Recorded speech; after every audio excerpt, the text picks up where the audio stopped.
السلام عليكم ورحمة الله وبركاته. إن الحمد لله نحمده ونستعينه من يهده الله فلا مضل له ومن يضلل فلا هادي له.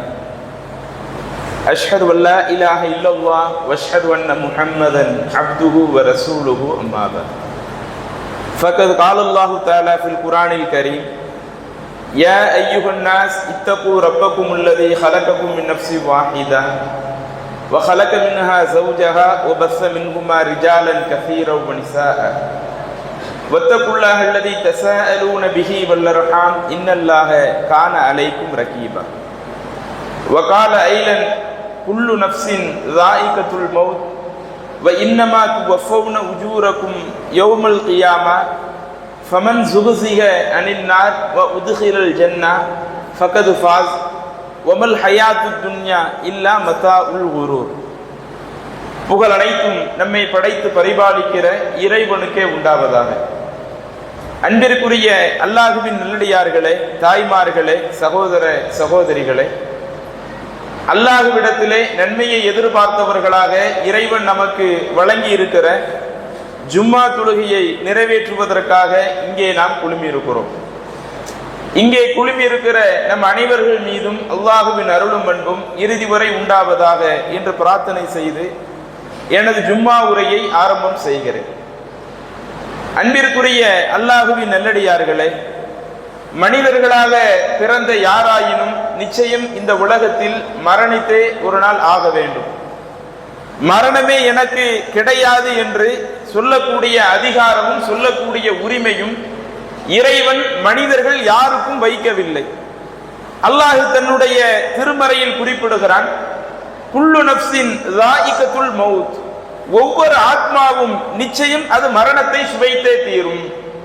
அதில் இருக்கக்கூடிய வயதுகள் வேண்டுமானால் வித்தியாசப்படலாமே ஒழிய, இந்த உலகத்தில் வாழக்கூடிய அந்த வாழ்நாட்கள் வேண்டுமானால் மனிதர்கள் வேறுபடலாமே ஒழிய, நிச்சயம் எல்லாரும் மரணத்தை சந்தித்தே ஆக வேண்டும் என்கிற ஒரு உண்மையை அல்லாஹ் தன்னுடைய திருமறையில் குறிப்பிடுகிறார். இன்றைக்கு முஸ்லிம்களாக வாழக்கூடிய நம்முடைய வாழ்க்கையை எடுத்துக்கொள்ளுங்கள். நாமும் இந்த உலகத்தில் ஒரு நாள் மரணிக்க இருக்கிறோம். மரணித்த பிறகு நமக்கென்று அல்லாஹு தஆலா அடுத்த கட்ட வாழ்க்கையை ஏற்படுத்தி இருக்கிறான். ஒட்டுமொத்த உலகமும் அழிக்கப்படும் வரை ஒருவர் மரணித்து விட்டால், அவர் மரணித்த காலத்திலிருந்து கியாமத் நாள் வரும் வரை அவர் கபரு வாழ்க்கையிலே, மன்னரை வாழ்க்கையிலே அவர் இருப்பார். ஒட்டுமொத்த உலகமும் அழிக்கப்பட்ட பிறகு நாம் அனைவரும் இறைவன் முன்னாடி நிறுத்தப்படுவோம் என்கிற இந்த நம்பிக்கையை முஸ்லிம்களாகிய நாம் மனதளவில் ஏற்றவர்களாகத்தான் இருக்கிறோம். இந்த நம்பிக்கையை நாம் மனதளவில் ஏற்றுக்கொண்டால் மட்டும் போதுமா? அல்லாஹு தஆலா நமக்கு மரணத்தை வைத்திருக்கிறானே, எனக்குன்னு ஒரு நாள் மரணம் இருக்குது, என்னைக்காவது நான் ஒரு நாள் மரணிச்சுட்டு போயிடுவேன், இருக்கிற காலம் வரை என்னுடைய உலக வாழ்க்கையை நான் எப்படி கழிச்சுட்டு போயிடுவேன் என்பதற்காக அல்லாஹு தஆலா அந்த மரண சிந்தனையை நமக்கு சொல்லுகிறானா? அந்த மரண சிந்தனையின் மூலம் இறைவன் நமக்கு சொல்லக்கூடிய பாடம் என்ன? அதை இன்றைக்கு பெரும்பாலான முஸ்லிம்கள் சிந்தித்து பார்ப்பதே கிடையாது. இன்றைக்கு இருக்கக்கூடிய முஸ்லிம்களை எடுத்துக்கொள்ளுங்களேன். நம்மள நிறைய பேருக்கு இன்றைக்கு உலக மோகம் தான் மிகைத்து நிற்கிறது. நல்லா சம்பாதிக்கணும், கை நிறைய நமக்கு பொருளாதாரம் இருக்கணும், அதே மாதிரி இந்த உலகத்துல என்னென்ன இன்பங்கள் இருக்குதோ எல்லா இன்பங்களையும் அனுபவிச்சிடணும், நாம் அனுபவிக்காத எந்த ஒன்றும் இருக்கக்கூடாது என்று இதை நோக்கியே நம்முடைய வாழ்க்கை பயணத்தை கொண்டு செல்கிறோமே. மரணத்தை நம்பக்கூடிய நமக்கு அல்லாஹ் சொல்லக்கூடிய மிக முக்கியமான அறிவுரை என்ன? உங்களுக்கு மரணம் என்ற ஒன்று இருந்தாலும் அதற்கு பிறகு உங்களுடைய வாழ்க்கை என்ன, அதை நீங்க சிந்திச்சு பாருங்க. அதைத்தான் அல்லாஹ் குர்ஆனிலே சொல்லுகிறான். ஒவ்வொரு ஆத்மாவும் மரணத்தை சுவைக்க கூடியது என்று சொல்லிவிட்டு அந்த வசனத்தினுடைய அடுத்த பகுதியை எடுத்து பாருங்களேன். வ இன்னமா துவஃபௌன உஜூரக்கும் யௌமல் கியாமா, நீங்கள் இந்த உலகத்தில் வாழ்ந்ததற்கான, இந்த உலகத்தில் நீங்கள் செய்ததற்கான அந்த செயல்களின் பரிபூரணமான கூலி மறுமை நாளில் தான் உங்களுக்கு கிடைக்கும். இந்த உலகத்துல நமக்கு எதுவுமே கிடைச்சிடாது. நாம் இந்த உலகத்துல செய்யக்கூடிய எந்த ஒரு நல்லறங்களாக இருக்கட்டும் அல்லது எந்த ஒரு தீமையாக இருக்கட்டும், அதுல உள்ள அந்த பரிபூரணமான கூலி இருக்குதே, அந்த பரிபூரணமான கூலியை நாம் இந்த உலகத்தில் அடைய முடியாது. மறுமை நாளில் தான் அந்த பரிபூரணமான கூலியை இந்த மனிதர்கள் அடைவார்கள் சொல்லிவிட்டு இன்னும் அல்லாஹ் தஆலா கூடுதலாக சொல்லுகிறான், ஃபமன் ஸுஹ்ஸிஹ அனின்னார், நீங்கள் அந்த அல்லாஹ்விடத்தில் நிறுத்தப்படுகிற பொழுது யார் தன்னை நரகத்திலிருந்து காத்துக் கொள்ளுகிறாரோ, வ உத்ஹிலல் ஜன்னah, தன்னை சொர்க்கத்தை நோக்கி இணைத்துக் கொள்ளுகிறாரோ, ஃபகது ஃபாஸ, அவர்தான் உண்மையிலேயே வெற்றி அடைந்திருக்கிறார். இந்த உலகத்துல ஒரு ஆள் கரெக்டா வாழ்ந்திருக்கிறாரு அப்படின்னு சொல்றதா இருந்தா, அல்லாஹ்வினுடைய பார்வையில எந்த நோக்கத்திற்காக அல்லாஹ் நம்மை படைத்தானோ நாம் இந்த உலக வாழ்க்கையில் வெற்றி அடைந்து விட்டோம் என்று சொல்வதாக இருந்தால், இங்க சம்பாதிக்கக்கூடிய சம்பாத்தியத்துல நமக்கு வெற்றி கிடையாது, இங்க நாம கெட்டக்கூடிய வீட்டுல நமக்கு வெற்றி கிடையாது. என்னுடைய பிள்ளைய நல்லா படிக்க வச்சுட்டேன், என்னுடைய சொந்த பந்தத்துக்கு நான் எவ்வளவோ ஆக ஓகோன்னு செஞ்சிருக்கிறேன் என்று சொல்வதில் நமக்கு வெற்றி கிடையாது. அல்லாஹ் சொல்லக்கூடிய அந்த பரிபூர்ணமான வெற்றியே நாம் மறுமை நாளில் நரகத்திலிருந்து காத்துக்கொள்ளக்கூடிய காரியத்தை இந்த உலகத்தில் தயார் செய்திருக்கிறோமா? அதே போல மறுமையில் நம்மை சொர்க்கத்தில் கொண்டு போய் சேர்க்கக்கூடிய காரியத்துல நாம கரெக்டா இருக்கிறோமா? இந்த ரெண்டுல யார் கரெக்டான உலக வாழ்க்கையை கொண்டு செல்கிறார்களோ அவர்கள் தான் ஃபகது ஃபாஸ, மகத்தான வெற்றியை அடைந்து விட்டார் என்று அல்லாஹ் சொல்லிவிட்டு இன்னும் அந்த வசனத்தை முடிக்கும் போது சொல்லுகிறான், ஒமல் ஹயாத்து துன்யா இல்லா மத்தாவுல் குரூர். ஆனா இந்த உலக வாழ்க்கை இருக்குது, நம்ம அவ்வளவு சீக்கிரம் அந்த எண்ணத்தோடு வாழ விட, நான் நிறைய நரகத்திலிருந்து என்னை காத்துக்கணும், நான் சொர்க்கம் போய் மறுமையில வெற்றி பெறணும் என்கிற இந்த சிந்தனையோடு இந்த உலக வாழ்க்கையை வாழ விடாது. ஏனென்றால் இந்த உலகம் என்பது உங்களை ஏமாற்றக்கூடிய ஒரு வசதியை தவிர வேறில்லை என்று அல்லாஹ் தஆலா குறிப்பிடுகிறான். அப்ப இந்த வசனம் நமக்கு சொல்லக்கூடிய மிக முக்கியமான கருத்து என்ன? எல்லாரும் மரணிப்பீர்கள் என்று எந்த வசனத்தில் அல்லாஹ் நமக்கு சொல்லுகிறானோ அதே வசனத்தில் தான் நம்முடைய எண்ண ஓட்டங்கள் எப்படி இருக்கணும். ஒவ்வொரு நாளும் எப்ப மரணிப்போம்னு எனக்கு தெரியாது, நைட்டு தூங்குற காலையில எழுந்திருப்பனான்னு தெரியாது, அடுத்து 1 மணி நேரம் வரை நான் உயிரோடு இருப்பனான்னு தெரியாது. எப்போது வேண்டுமானாலும் அல்லாஹ் எனக்கு மரணத்தை வைத்திருக்கிற பொழுது நான் அந்த மரணத்தை எதிர்நோக்கி இருக்கக்கூடிய நான் அதற்குரிய இந்த உலக வாழ்க்கையில நரகத்திலிருந்து காக்கக்கூடிய அத்துணை காரியத்தை நான் செய்து விட்டேனா, என்னை சொர்க்கத்தில் கொண்டு போய் சேர்க்கக்கூடிய அவ்வளவு காரியங்களை செய்து விட்டேனா என்பதை நாம் ஒரு கணம் சற்று சிந்தித்து பார்க்க வேண்டும். யாரெல்லாம் இதிலே சரியில்லாமல் இருக்கிறார்களோ நிச்சயம் அவங்களுடைய மரண வாழ்க்கை கடுமையான நெருக்கடிக்குள்ள ஒரு வாழ்க்கையாகத்தான் இருக்கும். அதையும் அல்லாஹ் தஆலா குர்ஆன்ல பல இடங்கள்ல சொல்லி காட்டுகிறான். ஒவ்வொரு நபர்களுடைய உயிரை கைப்பற்றுவதற்கென அல்லாஹ் தஆலா வானவர்களை நியமித்திருக்கிறான். அப்படி நியமிக்கப்பட்ட வானவர்கள் எப்போது அல்லாஹ் தஆலா நம்முடைய தவணையை எழுதி முடிச்சிட்டானோ, நம்முடைய தவணை முடிந்து விடுகிறதோ கரெக்டா அந்த டயத்துல வருவாங்க, வந்து நம்முடைய உயிரை கைப்பற்றுவார்கள். அதுல யார் கெட்டவர்களாக வாழ்ந்தார்களோ குர்ஆனுடைய அறிவுரைகளை எடுத்து பார்த்தால் எவ்ரிபூன உஜூஹஹும் வ அதுபாரஹும், உயிரை கைப்பற்றக்கூடிய வானவர்கள் கெட்டவர்களாக வாழ்ந்தவர்களுக்கு அவ்வளவு எளிதில் உங்களுடைய உயிரை கைப்பற்றி விட்டு போய்விட மாட்டார்கள். எவ்ரிபூன உஜூஹஹும், அந்த சம்பந்தப்பட்ட நபருடைய முகத்தில் அடித்து உயிரை கைப்பற்றுவார்கள். வ அதுபாரஹும், அவனுடைய முதுகுப்புறத்தில் அடித்து உயிரை கைப்பற்றுவார்கள். இன்னொரு வசனத்தில் அல்லாஹ் ரசூலுல்லாஹி ஸல்லல்லாஹு அலைஹி வஸல்லம் அவர்களை பார்த்து கேள்வி கேட்கிறான், நபியே கெட்டவங்களை அல்லாஹ் தஆலா அவங்களுடைய முகத்திலேயும் முதுகுப்புறத்திலேயும் அடித்து உயிரை கைப்பற்றுவானே, அப்படி கைப்பற்றக்கூடிய தருணத்தில் நீங்கள் அவர்களை பார்க்க வேண்டுமே. யாரும் அப்படி பார்க்க முடியாது. இன்றைக்கு எனக்கு ஒரு மரணத்தை அல்லாஹ் சம்பவிக்க செய்கிறான் என்று சொன்னால் என்னை சுத்தி பல நபர்கள் இந்த உலகத்தில் இருந்தாலும் அந்த ரூஹை கைப்பற்றக்கூடிய அந்த வானவர்கள் வருவதை யாரும் பார்க்க முடியாது. அந்த வானவர்களிடத்தில் நான் அடி வாங்குகிறேனா அதை பார்க்க முடியாது. எவ்வளவு சிரமப்பட இருக்கிறேன் அதை பார்க்க முடியாது. அல்லது நல்லவராக ஒருவர் வாழ்ந்தால் அவருடைய உயிர் எவ்வளவு இலகுவான முறையில் கைப்பற்றப்படும் அதையும் பார்க்க முடியாது.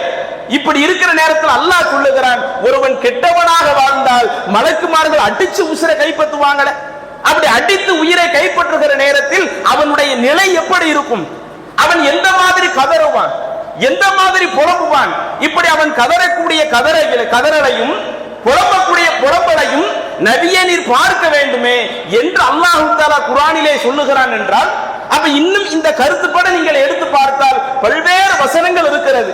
நாம் மரணிக்கக்கூடிய தருவாயில் நமக்கு என்னென்ன சிக்கல்கள் இருக்கிறது, நமக்கு என்னென்ன நெருக்கடிகள் இருக்கிறது, நாம் இந்த உலகத்தில் வாழுகிற பொழுது நாம் நம்முடைய வாழ்க்கையை தயார் செய்யாவிட்டால் நாம் மரணிக்கிற நேரத்தில் எத்தகைய அவஸ்தைகளை எல்லாம் நாம் சந்திக்க வேண்டியிருக்கும் என்பதை குர்ஆன் பல இடங்களில் சொல்லுகிறது. அதுல சூரத்து தௌபாவுல அல்லாஹ் தஆலா ஒரு இடத்து, சூரத்து நிசாவுல அல்லாஹ் தஆலா ஒரு இடத்திலே சொல்லுகிறான், வலைசத்தி தௌபத்துல் இல்லதீன யஅமலூன ஸய்யிஆத்தி ஹத்தா இதா ஹதர அஹதுஹுமுல் மௌத். சில நபர்கள் இந்த உலகத்தில் வாழ்ந்திருப்பாங்க, பல தவறான காரியங்களை செய்திருப்பார்கள். சரி, மனிதன் அடிப்படையில் தவறு செஞ்சா உடனே இந்த தவறு செஞ்ச உடனே அவன் அல்லாஹ்ட்ட மன்னிப்பு கேட்கணும்ல. ஆனா மன்னிப்பு கேட்டிருக்க மாட்டான். மன்னிப்பு கேட்காமலேயே தன்னுடைய வாழ்க்கையை கொண்டு சென்றிருப்பான். அவன் செய்த பாவமும் நிறைய இருக்கும். எவ்வளவு பாவம் செஞ்சாலும் தன்னுடைய பாவத்திற்காக அல்லாஹ்விடத்தில் திருந்தி, இறைவன் ஆயினும் இந்த தப்பு பண்ண மாட்டேன், இந்த தவறிலிருந்து என்னை எப்படியாவது காப்பாத்து, மறுமை நாள் இந்த தவறை வைத்து என்னை பிடிச்சிடாத என்று அல்லாஹ்ட்ட கையேந்தணுமே. ஆனால் அந்த மனிதன் என்ன செய்ய மாட்டான், அல்லாஹ்விடத்தில் கையேந்த மாட்டான். இப்படிப்பட்ட நேரத்திலேயே அவனை கைப்பற்றக்கூடிய வானவர்கள் அவனுடைய உயிரை கைப்பற்ற வருகிற பொழுது அப்போதுதான் அந்த அடியான் சொல்லுவானா, கால இன்னி துபுத்துல் ஆன், இறைவா நான் செய்த அத்துணை தவறுகளுக்கும் தற்பொழுது நான் உன்னிடத்தில் மன்னிப்பு கேட்கிறேன்.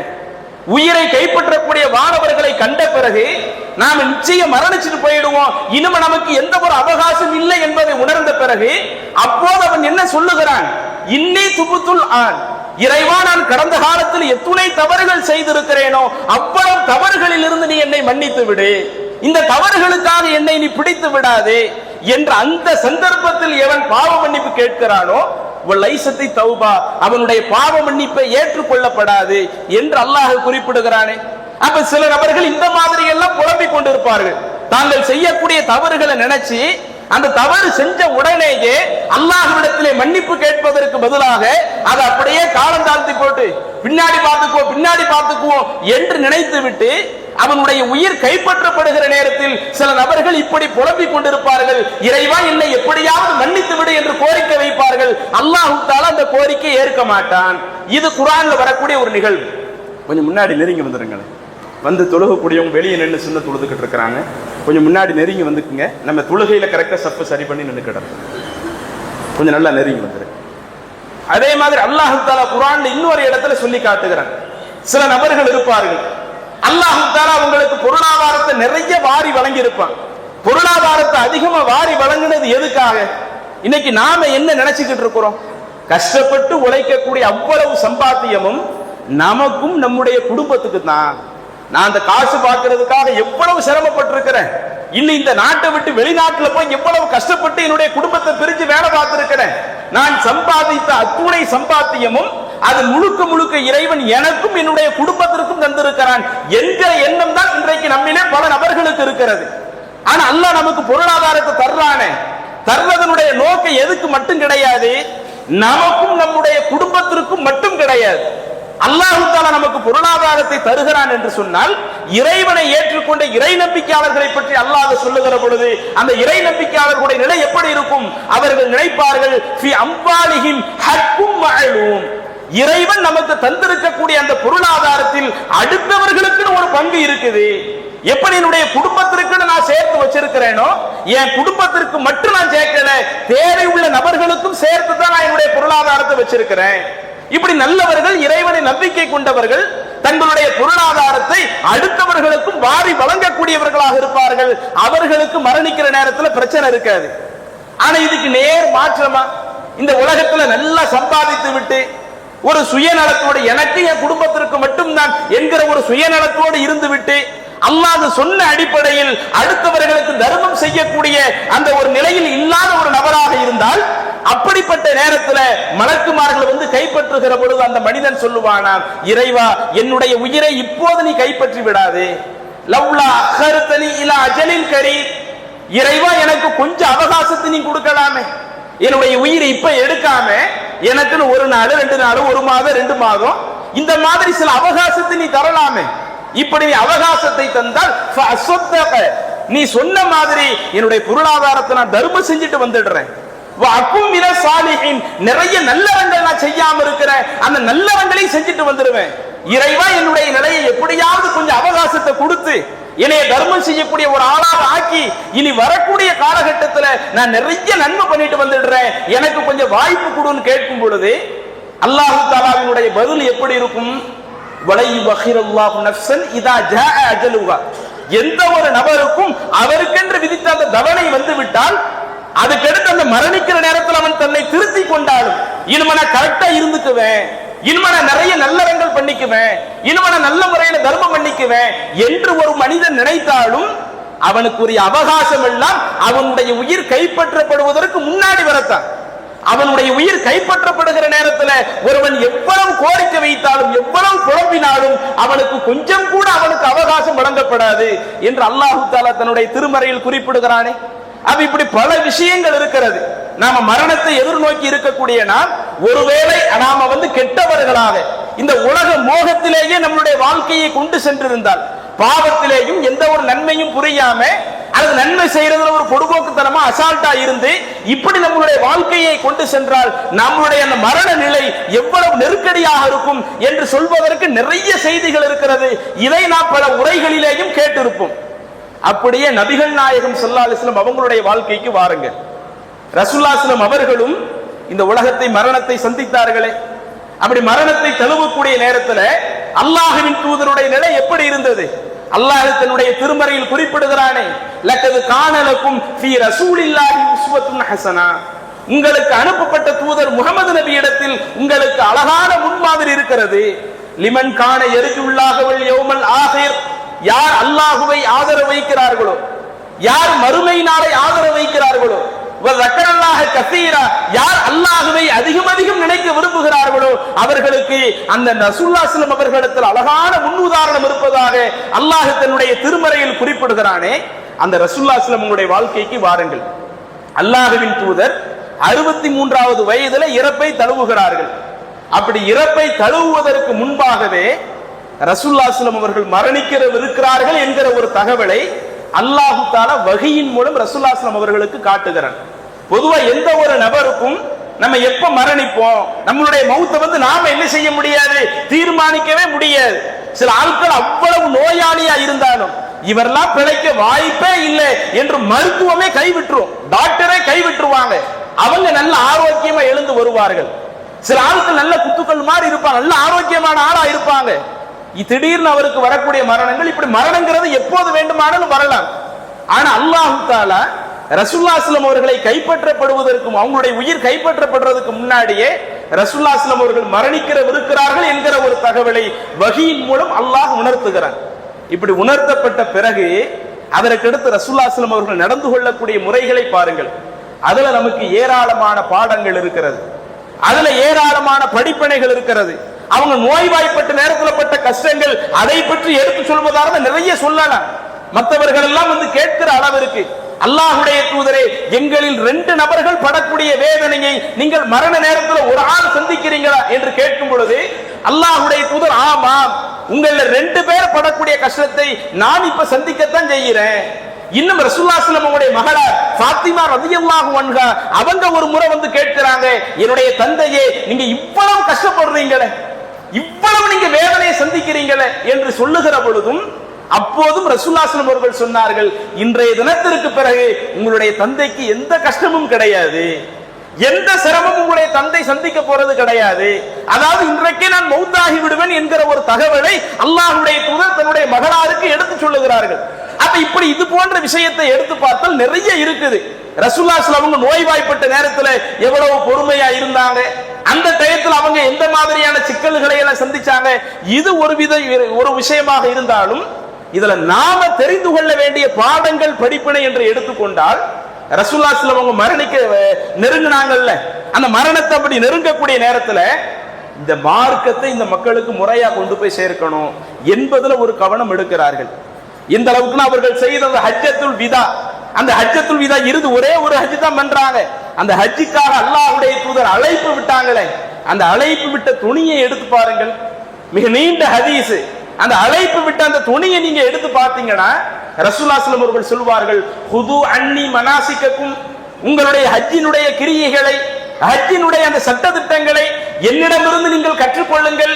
எல்லாருக்கும் ஹஜ் செய்ய வலியுறுத்தி, நான் இந்த வருஷம் ஹஜ்ஜுக்கு போறேன், நீங்க எல்லாரும் என்னோட ஹஜ்ஜுக்கு வாங்க, நான் செய்யக்கூடிய அந்த வணக்க வழிபாடுகளை நீங்கள் முறையாக கற்றுக்கொள்ளுங்கள் என்று அல்லாஹ்வுடைய தூதர் சொல்லிவிட்டு அடுத்து சொல்லுகிறார்கள், ஒருவேளை நான் இந்த ஹஜ்ஜிற்கு பிறகு அடுத்த ஹஜ்ஜில உயிரோடு இருப்பேனா இருக்க மாட்டேனான்னு தெரியாது, எனக்கு இதிலேயே என்ன செஞ்சிருக்கலாம், இதுவே நான் இந்த ஹஜ்ஜிலேயே நான் மரணிக்கிற மாதிரி, அடுத்த ஹஜ்ஜை நான் சந்திக்காத அளவிற்கு, அடுத்த ஒரு வருடம் கூட நான் வாழ முடியாத அளவிற்கு இதில் கூட அல்லாஹ் தஆலா எனக்கு மரணத்தை ஏற்படுத்தி இருக்கக்கூடும்.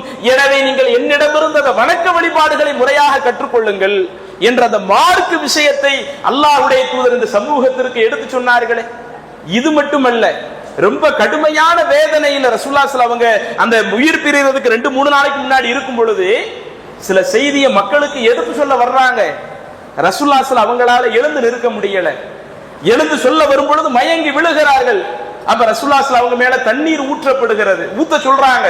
தண்ணீர் ஊற்றப்பட்ட உடனே கொஞ்சம் மயக்கம் தெளிந்து எழுந்து சொல்ல வர்றாங்க. மீண்டும் மயக்கம் உறுறாங்க. மீண்டும் அவங்க மேல தண்ணீர் ஊற்றப்படுகிறது.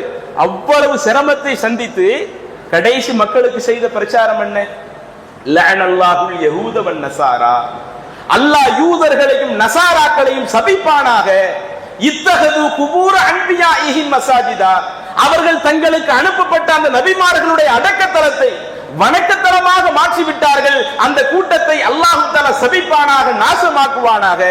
இன்னொரு நபி மொழியில காத்தலஹுமுல்லா, அல்லாஹ் தஆலா அவர்களை நாசமாக்குவானாக என்பன போன்ற வார்த்தையை சொல்லுகிறார்கள். அப்ப உயிரோடு வாழக்கூடிய தினகாத்திரமா இருக்கிற நேரத்திலேயும் இணை வைப்புக்கு எதிராக அவ்வளவு பிரச்சாரத்தை மேற்கொண்ட அல்லாஹ்வுடைய தூதர் நம்ம இந்த நோயில மரணிச்சிருவோம், இதுக்கு பிறகு நாம் இந்த உலகத்துல வாழக்கூடிய ஒரு நிலை அல்லாஹ் நமக்கு வைக்க மாட்டான். இப்படிப்பட்ட ஒரு நேரத்துல ஒரு பக்கம் அவங்களுடைய தனிப்பட்ட வாழ்க்கை இபாதத்துல எந்த ஒரு குறையும் வைக்கல, மரணிக்கிற கடைசி தருவாய் வரை அவங்க தொழுகையை விட்டது கிடையாது. இன்னும் சொல்ல போன தொழுகைக்கு நடந்து வர முடியாத நேரத்திலேயும் 2 நபித்தோழர்களுடைய தோள்களில் கையில அவங்க தோல்ல ரசூலுல்லாஹி தன்னுடைய கையை போட்டு இப்படி அல்லாஹ்வுடைய தூதர் பள்ளியில வந்து தொழுதாங்க என்று அவங்களுடைய தனிப்பட்ட வாழ்க்கையை எடுத்து பார்த்தால் அதுல நமக்கு நிறைய பாடங்கள் இருக்கிறது. அதுல அவங்க பொது வாழ்க்கை எப்படி யோசித்தார்கள், நாம மரணித்தாலும் நம்முடைய மரணத்திற்கு பிறகு இந்த சமுதாயம் எப்படி இருக்கணும், நம்முடைய குடும்பம் எப்படி இருக்கணும், இந்த மார்க்கத்தை ஏற்றுக்கொண்டவர்கள் எப்படி இருக்கணும் என்பதை கவனித்து அந்த யூதர்களை குறித்து எச்சரிக்கிறார்களே, நசாராக்கள் குறித்து எச்சரிக்கிறார்களே. இன்றைக்கு அந்த தாவா பணி நம்மள்ட்ட எங்க போயிருக்குது? இன்னைக்கு தாவா பணி நம்மள்ட்ட எப்படி இருக்குது? நாம தினகாத்திரமாக இருக்கிற பொழுது நாம நம்முடைய பிரச்சாரத்தை முறையா கொண்டு போய் சேர்க்கிறோமா? இன்றைக்கு நம்முடைய ஊர்களிலே எடுத்துக்கொள்ளுங்கள், நம்முடைய ஊர்களில் இணை வைப்பு இன்றளவும் இருந்து கொண்டிருக்குதா இல்லையா? அங்க பேட்டையில ஒரு தர்காவில் இப்போதைக்கு ஒரு விழா, அந்த விழாவில் நடந்த விஷயங்கள் ஒவ்வொன்றை எடுத்து பாருங்களேன். எவ்வளவு ஆட்டோ பாட்டோ கூத்து கும்மாடோ, இப்படி ஒரு பக்கம் மார்க்கத்தினுடைய எல்லையை மீறுகிறார்கள். இன்னொரு புறம் இறந்தவங்கள்ட்ட போய் கையேந்தக்கூடிய ஒரு நிலையில இணை வைப்பு நோக்கி போகக்கூடிய அளவிற்கு முஸ்லிம்கள் உள்ள ஆட்கள் பயணிக்கிறாங்களே.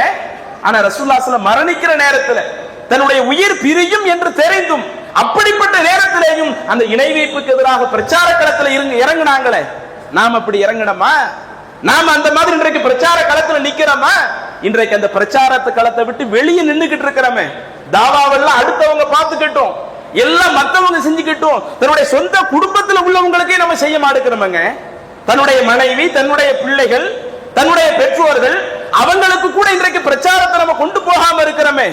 அப்ப இப்படிப்பட்ட ஒரு நிலை அல்லாஹ் நமக்கு தந்து விடக் கூடாது. நாம மரணிக்கு எப்பனாலும் மரணத்தை சந்திக்கலாம். அப்படி மரணத்தை சந்திப்பதற்கு முன்பாக நம்மால் எத்தனை நபர்களுக்கு மார்க்கத்தை கொண்டு போய் சேர்க்க முடியுமோ அவ்வளவு மார்க்கங்களை நாம கொண்டு போய் சேர்க்கணும். குறிப்பா நம்முடைய குடும்பத்தினர்கள், அவங்களுக்கு மார்க்கத்தை முறையாக கொண்டு போய் சேர்க்கணும். நீங்கள் குர்ஆனில் இப்ராஹிம் அலைஹிஸ்ஸலாம் அவங்களுடைய வரலாறை எடுத்து பாருங்கள், யாக்கூப் அலைஹிஸ்ஸலாம் அவங்களுடைய வரலாறை எடுத்து பாருங்கள். அல்லாஹ் சொல்லுகிறான், அந்த இப்ராஹிம் அலைஹிஸ்ஸலாம் அவர்களும் யாக்கூப் அலைஹிஸ்ஸலாம் அவர்களும் மரண தருவாயில் இருக்கிற பொழுது தங்களுடைய பிள்ளைகளை அழைக்கிறார்கள். தங்களுடைய பிள்ளைகளை அழைச்சு, இன்னைக்கு நாம அப்படி இருந்தா என்ன பேசி இருப்போம்? ஒருவேளை அல்லாஹ் தஆலா நமக்கு மௌத்தை தர்றான், மௌத்து நெருங்கக்கூடிய அந்த நேரத்துல நம்மால சில விஷயங்கள் பேச முடிகிறது என்கிற ஒரு சக்தி இருக்குதுன்னு சொன்னா நம்ம பிள்ளைங்களுக்கு நாம சொல்லுகிற தகவல்லாம் எப்படி இருக்கும்? இப்படி நான் அங்க அந்த இடம் வாங்கி வச்சிருக்கிறேன், அந்த இடத்துல இந்த மாதிரியான ஒரு பிரச்சனை இருக்குது, அந்த இடத்தை நீங்க ஒழுங்கா கவனிச்சுக்குங்க, அண்ணனை ஒழுங்கா கவனிச்சுக்குங்க, தங்கச்சியை ஒழுங்கா கவனிச்சுக்குங்க. நாம சொல்லக்கூடிய பெரும்பாலான அறிவுரைகள், ஒரு மரணத்தை தழுவ இருக்கிறாருன்னு சொன்னா அந்த மரணத்தை தழுவக்கூடியவருடைய பெரும்பாலான நபர்களுடைய சிந்தனைகள் எப்படி இருக்கும்? நாம போயிட்டா நம்ம பிள்ளைங்க எப்படி இருக்க போறாங்க, அவங்க எந்த மாதிரியான சிரமத்தை சந்திக்க போறாங்க, அவங்க பொருளாதாரத்தில் எப்படி நெருக்கடி ஆக போறாங்கன்னு தெரியலையே. நாம இந்த மாதிரி ஒரு பலகீனமான ஒரு பிள்ளையை விட்டுட்டு போறோம். அல்லது நம்ம ஒரு பக்கம் பசங்க இருக்கிறாங்க, 2-3 பெண்கள், அடுத்து அந்த பெண்ணினுடைய நிலை என்னன்னு தெரியலையே என்று நம்முடைய கவனங்கள் எல்லாம் இப்படித்தான் இருக்கும். ஆனால் இப்ராஹிம் அலைஹிஸ்ஸலாம் அவர்கள் மரணத்தை தழுவுகிறார்கள், யாக்கூப் அலைஹிஸ்ஸலாம் அவர்கள் மரணத்தை தழுவுகிறார்கள். அந்த மரணத்தை தழுவுவதற்கு முன்பாக தன்னுடைய பிள்ளைகளை அழைத்து சொல்லுகிறார்கள், யா புனைய, என்னுடைய மகனே, இன்னல்லாஹ இஸ்தஃபா லக்குமுத்தீன், அல்லாஹ் தஆலா நமக்கு இந்த இஸ்லாமிய மார்க்கத்தை ஒரு வாழ்க்கை நெறியாக தந்திருக்கிறான். இப்படி வாழ்க்கை நெறியாக தந்திருக்கிற இந்த இஸ்லாமிய மார்க்கத்தை இப்ப நீங்க இருக்கிறீங்க, நான் இருக்கும் வரை நான் உங்களை வழி நடத்தி விட்டேன். ஒருவேளை நான் மௌத்தாய் போயிட்டாலும் நீங்க இந்த இஸ்லாத்தை விட்டு விலகி போயிடக்கூடாது, இந்த மார்க்கத்தை விட்டு தடப்புரண்டு போய்விடக் கூடாது. நான் உயிரோடு இருக்கும் வரை உங்களை எந்த மார்க்கத்தில் வழி நடத்தினேனோ, நான் மௌத்தாய் போனாலும் என்னுடைய மரணத்திற்கு பிறகு நீங்க நான் சொன்ன இந்த சரியான கொள்கையில, இந்த நேரான பாதையில் தான் நீங்கள் உங்களுடைய வாழ்க்கையை நடத்தணும். ஃபலா தமூதுன்ன இல்லா வ அன்தும் முஸ்லிமூன், நீங்கள் மரணித்தாலும் முஸ்லிமாகத்தான் உங்களுடைய மரணம் இருக்கணுமே ஒழிய இஸ்லாத்தை விட்டு வெளியே போய் உங்களுடைய மரணம் இருக்கக்கூடாது. அப்ப நபிமார்களுடைய வரலாறும் அப்படித்தான் இருக்கிறது. அதே வரலாற்றை தானே அல்லாஹ்வுடைய தூதர் தன்னுடைய மரண தருவாய்க்கு முன்பாக பிரதிபலிக்கிறார்கள். அந்த யூதர்களை, கிறிஸ்தவர்களை குறிப்பிட்டு காட்டி, அவங்கள்ட்ட இருக்கக்கூடிய ஒரு இணை வைப்பை குறிப்பிட்டு காட்டி, நபிமார்களையே அவங்களுடைய அடக்கத்தலத்தை வணக்கத்தலமாக மாற்றி விட்டார்கள் என்று அதை கடுமையாக பிரச்சாரம் செய்கிறார்கள் என்றால், அந்த ஷிர்கான கொள்கைக்கு எதிராக பிரச்சாரம் செய்கிறார்கள் என்றால், இன்றைக்கு நாம் அப்படிப்பட்ட ஒரு நிலையில் இருக்கிறோமா? திரகாத்திரமா இருக்கும் பொழுது நம்முடைய குடும்பத்தார்களை, நம்முடைய அக்கம் பக்கத்தை, நம்முடைய சொந்த பந்தங்களை இப்படி மார்க்க அடிப்படையில வழிநடத்தக்கூடியவர்களாக இருக்கிறோமா? இதை நாம் சற்று சிந்தித்து பார்க்க வேண்டும். அதே மாதிரி இந்த ஷிர்கான காரியத்தை எப்படி அல்லாஹ்வுடைய தூதர் மரண தருவாயில தன்னுடைய சமுதாயத்திற்கு எடுத்து சொன்னார்களோ, அதே போல தொழுகையை பற்றியும் மரண தருவாயில பிற நபர்களுக்கு உணர்த்துகிறார்கள். அவங்க தொழுது காட்டினாங்க, அதுல எந்த ஒரு குறையும் வைக்கல. இல்ல ரசூலுல்லாஹி ஸல்லல்லாஹு அலைஹி வஸல்லம் நோயோடு இருந்த நேரத்துல ஃபஜ்ர் தொழாம விட்டுட்டாங்க, லுகர் தொழாம விட்டுட்டாங்க, அப்படி சொல்ல முடியாது. அவங்க மரணிக்கிற கடைசி 3 நாள் அவங்க வீட்டுல தான் இருந்தாங்க. அவங்களால பள்ளிவாசலுக்கு வர முடியாத நிலை இருந்தது. அப்படி பள்ளிவாசலுக்கு வர முடியாத நிலை இருந்தும் தன்னுடைய தொழுகையை கரெக்டா தொழுது காட்டினாங்க. இப்படி மரண நேரத்தில் தன்னுடைய தொழுகையை சரியாக தொழுது காட்டிய அல்லாஹ்வுடைய தூதர் இந்த சமுதாயத்திற்கு விட்ட எச்சரிக்கை என்ன? முஸ்னத் அஹ்மத் என்கிற ஹதீஸிலே பதிவு செய்யப்பட்ட ஒரு நபிமொழி, உம்மு சலமா ரலியல்லாஹு அன்ஹா அவங்க இந்த செய்தியை நமக்கு குறிப்பிடுகிறார்கள். அல்லாஹ்வுடைய தூதர் அன்னஹு கான ஆமத்து வசியத்தின் நபி ஸல்லல்லாஹு அலைஹி வஸல்லம் இந்த மௌத்திஹி, அல்லாஹ்வுடைய தூதர் மரணத்தை நெருங்கக்கூடிய அந்த நேரத்தில் எங்களுக்கு செய்த அந்த வசியத்தினுடைய சாராம்சம் அது எப்படி இருந்தது?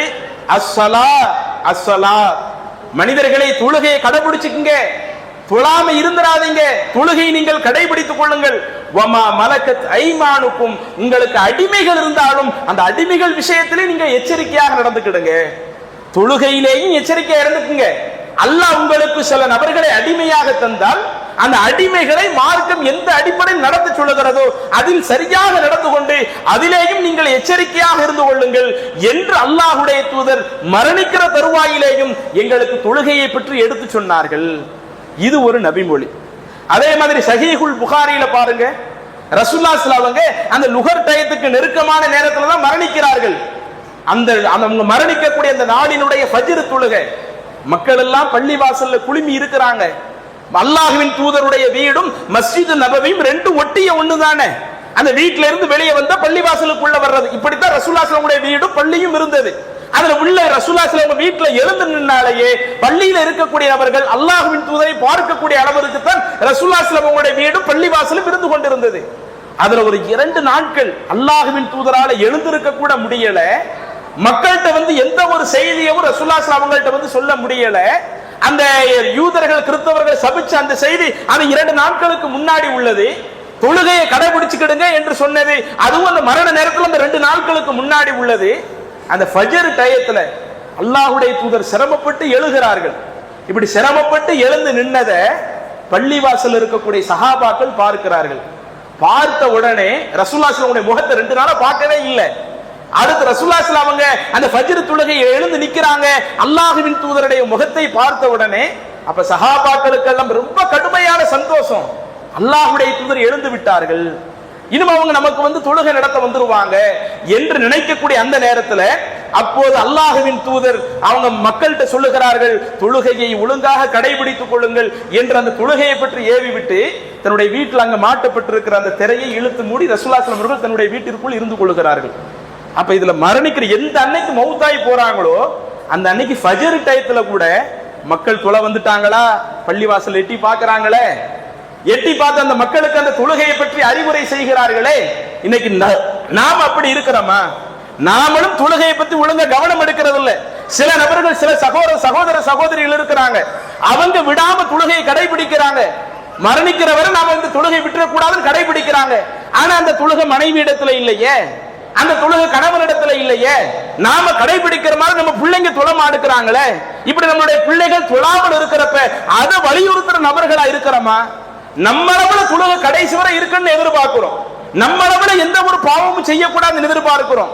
நம்மளவுல மார்க்கத்தை கடைசி வரை கரெக்டா பின்பற்ற எதிர்பார்க்கிறோம். இப்படி நாம தன்னளவில் எதிர்பார்க்கக்கூடிய அந்த விஷயங்களை நம்முடைய குடும்பத்தில் நடக்காமல் இருக்கிற பொழுது, குடும்பத்தில் உள்ள உறுப்பினர்கள் அதை செய்யாமல் இருக்கிற பொழுது, அல்லது நம்மளோட பழகக்கூடியவங்கள்ட்ட அது போன்ற நல்ல காரியங்கள் இல்லாமல் இருக்கிற பொழுது அவங்களுக்கு எடுத்து சொல்வதில் என்ன கவனம் எடுத்திருக்கிறோம், என்ன நாம முயற்சி எடுத்திருக்கிறோம்? அப்ப இதுவெல்லாம் நாம மரணிப்பதற்கு முன்னாடியே நம்முடைய வாழ்க்கையில தயார் செய்ய வேண்டிய விஷயங்கள்ல ஒண்ணு தனிப்பட்ட விஷயங்கள் நாம இபாதத்துகள்ல கரெக்டாக இருந்து காட்ட வேண்டும். இது ஒன்று. இன்னொன்று, நாம எந்த எந்த கொள்கையில் இருக்கிறோமோ, எந்த கொள்கை நம்முடைய மறுமை வெற்றியை தீர்மானிக்கும் என்று உறுதியாக நம்புகிறோமோ, இதே கொள்கையை நம்முடைய குடும்பத்தில் உள்ளவர்கள், நம்முடைய அக்கம் பக்கத்தில் உள்ளவர்கள் என்று அத்துணை நபர்களுக்கும் எடுத்து சொன்னவர்களாக இருக்க வேண்டும். இது அந்த மரணிப்பதற்கு முன்னாடி நாம தயார் செய்து கொள்ள வேண்டிய ஒண்ணு. அடுத்து இன்னொரு மிக முக்கியமான ஒரு செய்தியையும் அல்லாஹ்வுடைய தூதர் நமக்கு சொல்லுகிறார்கள். இதுவெல்லாம் நமக்கு பெரிய அளவில் அதிகம் எடுத்து சொல்லப்படாத ஒரு செய்தியாகவும் இருக்கிறது. சஹீஹ் முஸ்லிம்ல பதிவு செய்யப்பட்ட ஒரு செய்தி. ரசூலுல்லாஹி ஸல்லல்லாஹு அலைஹி வஸல்லம் அவர்கள் மரணிப்பதற்கு 3 நாட்களுக்கு முன்னாடி இந்த ஒரு செய்தியை மக்கள்கிட்ட எடுத்து சொல்லுகிறார்கள். என்ன சொன்னாங்க? லா யமுத்தன்ன அஹதுக்கும் இல்லா வஹ்வ யுஹ்சினு வன்ன பில்லாஹி அஸ்ஸ வஜல். உங்களில் ஒருவர் மரணிப்பதாக இருந்தால் அவர் மரணிப்பதற்கு முன்பாக இறைவனின் மீது நல்லெண்ணம் கொள்ளாமல் மரணித்து விட வேண்டாம். நம்மை படைத்த ரப்புல் ஆலமீன் இருக்கிறானே, வாழும் பொழுதும் அல்லாஹ்வின் மீது நல்லெண்ணம் தான் நம்ம கொள்ளணும். அல்லாஹ் மீது கெட்ட எண்ணம் கொள்றதுக்கு ஏதாவது இருக்குதா? எவ்வளவோ அருள் கொடைகள் அல்லாஹ் நமக்கு வழங்கி இருக்கிறான். ஆனா பல நேரங்களில் நம்ம வாழும் பொழுது நன்றி கெட்டத்தனமாக பல நேரங்களில் வாழ்ந்துகிட்டு இருக்கிறோம். அல்லாஹ் கொடுத்த அருள் கொடைகளை கூட பல முறை நம்ம நினைச்சு பார்க்கறது இல்லை.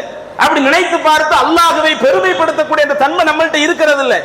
குறிப்பா ரசூலுல்லாஹி ஸல்லல்லாஹு அலைஹி வஸல்லம் சொல்றாங்க, உங்கள ஒருவர் மரணிப்பதாக இருந்தாலும் அவர் அந்த மரண தருவாயில இருக்கும் பொழுதும் அல்லாஹ்வின் மீது நல்லெண்ணம் கொள்ளாமல் உங்களில் ஒருவர் மரணித்து விட வேண்டாம் என்று சொல்லிவிட்டு ரசூலுல்லாஹி ஸல்லல்லாஹு அலைஹி வஸல்லம் அவர்கள் சொன்ன செய்திக்கு ஏற்ப தன்னுடைய வாழ்க்கையில நடைமுறைப்படுத்தியும் காட்டினார்கள். இதுதான் ரசூலுல்லாஹி ஸல்லல்லாஹு அலைஹி வஸல்லம் வாழ்க்கையில் இருக்கிற ஒரு பெரிய பிளஸ். நிறைய விஷயத்தை மக்களுக்கு ஏவுவாங்க, மக்களுக்கு ஏவி விட்டு இதுவெல்லாம் அடுத்தவர்கள் செய்யக்கூடிய காரியம், நான்லாம் செய்ய மாட்டேன்னு ஒதுங்கி இருக்க மாட்டாங்க. எதை மக்களுக்கு சொல்றாங்களோ சொல்றத முதல் ஆளாக செய்யக்கூடிய அந்த தன்மை தான் அல்லாஹ்வின் தூதருக்கு இருக்கும். அந்த ரசூலுல்லாஹி ஸல்லல்லாஹு அலைஹி வஸல்லம் அவர்கள் மரணிக்கிற நேரத்தில் எப்படி இருந்தது? சஹீஹுல் புகாரியில் நீங்கள் பார்க்கலாம். ஃபாத்திமா ரலியல்லாஹு அன்ஹா அவங்க ரசூலுல்லாஹி ஸல்லல்லாஹு அலைஹி வஸல்லம் படக்கூடிய வேதனையை பார்த்து, என்னுடைய தந்தையே நீங்க இவ்வளவு கஷ்டப்படுறீங்களே, இவ்வளவு சிரமப்படுறீங்களே என்று சொல்லுகிற பொழுது அப்பதான் அல்லாஹ்வின் தூதர் அவங்க சொல்லி காட்டுகிறார்கள், என்னுடைய மகளே இந்த கஷ்டம் எல்லாம் எனக்கு இன்றோடு முடிகிறது, அவ்வளவுதான். நான் இந்த மரணிக்கிற நேரத்தில் படக்கூடிய சிரமம் இருக்குதே, இந்த சிரமங்கள் எல்லாம் எனக்கு அல்லாஹ் தந்திருக்கிற சிரமங்கள் எல்லாம் இன்றோடு முடியுது.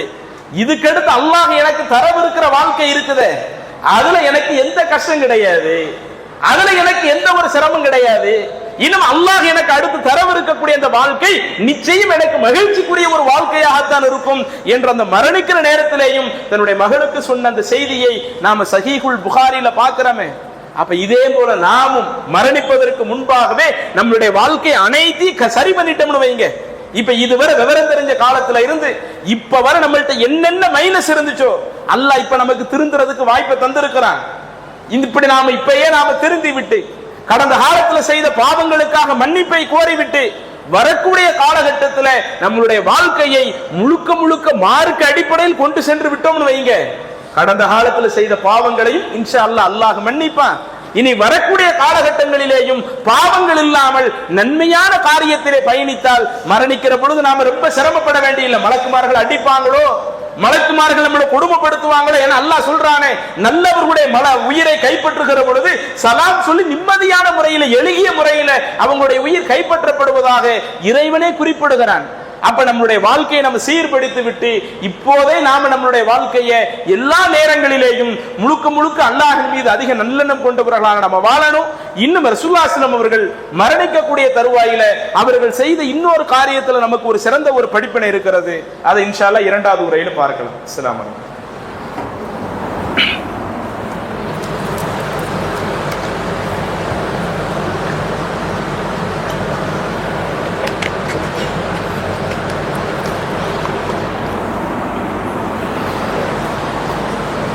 அன்பிற்குரிய அல்லாஹ்வின் நல்லடியார்களே, சகோதர சகோதரிகளே, மரணத்தை எதிர்நோக்கக்கூடிய நாம் நம்முடைய மரண வாழ்வு எந்த சிரமம் இல்லாமல் இருக்க வேண்டும்.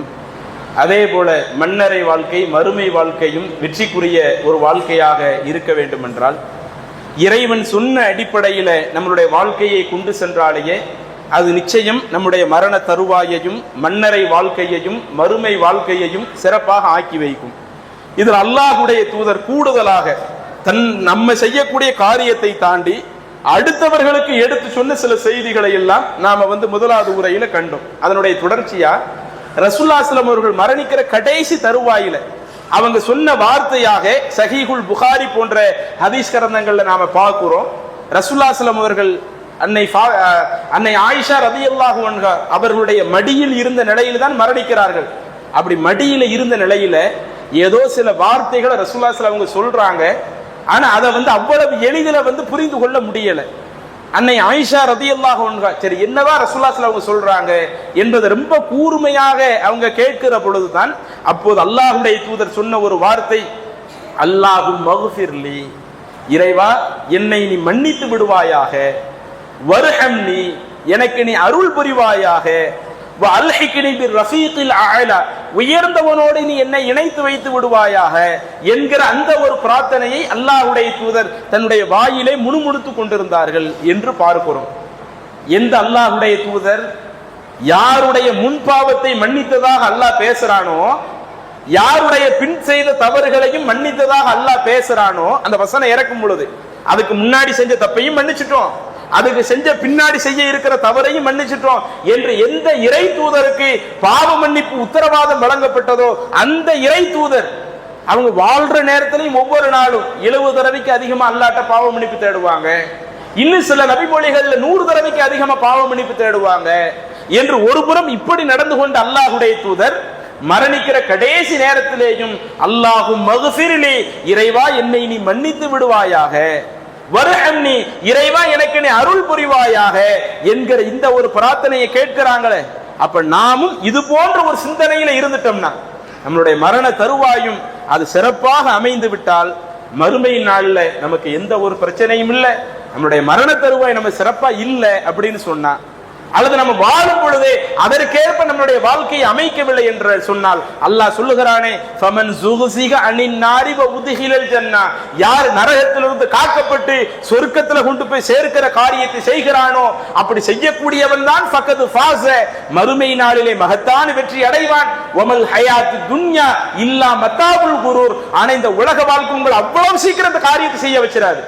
நரகத்திலிருந்து விலகிறதுக்கும் சொர்க்கத்தை நோக்கி போறதுக்கும் இப்படியே உங்களுடைய ஒட்டுமொத்த உலக வாழ்க்கை அமைக்கிற அளவுக்கு இந்த உலக வாழ்க்கை உங்களை கொண்டு போகாது. உங்களை பல நேரங்களில் வேற பாதையை நோக்கி தான் கொண்டு போகும், பல தவறான காரியத்தை நோக்கி தான் கொண்டு போகும். இப்படி கொண்டு போகக்கூடிய நேரத்தில் நீங்கள் உங்களுடைய வாழ்க்கையை கவனித்துக் கொள்ளுங்கள் என்று அல்லாஹ் அறிவுரை சொல்லுகிறானே. இந்த அறிவுரையையும் மனதில் ஏந்தியவர்களாக வரக்கூடிய அந்த காலகட்டங்களில் முழுக்க முழுக்க நாம இறைவன் சொன்ன அடிப்படையில் நம்முடைய வாழ்க்கையை கொண்டு செல்வோம். கடந்த காலத்தில் செய்த பாவங்களுக்காக அல்லாஹ்விடத்தில் மன்னிப்பு தேடுவோம். இதே நிலையில் வாழ்ந்து இதே நிலையில் மரணித்து அல்லாஹ்விடத்தில் மறுமையில மகத்தான கூலி பெறக்கூடிய நன்மக்களாக அல்லாஹ் நம் அனைவரையும் ஆக்கி அருள்வானாக என கூறி நிறைவு செய்கிறேன். வாஹிர் தஅவானா அனில் ஹம்துலில்லாஹி ரப்பில் ஆலமீன்.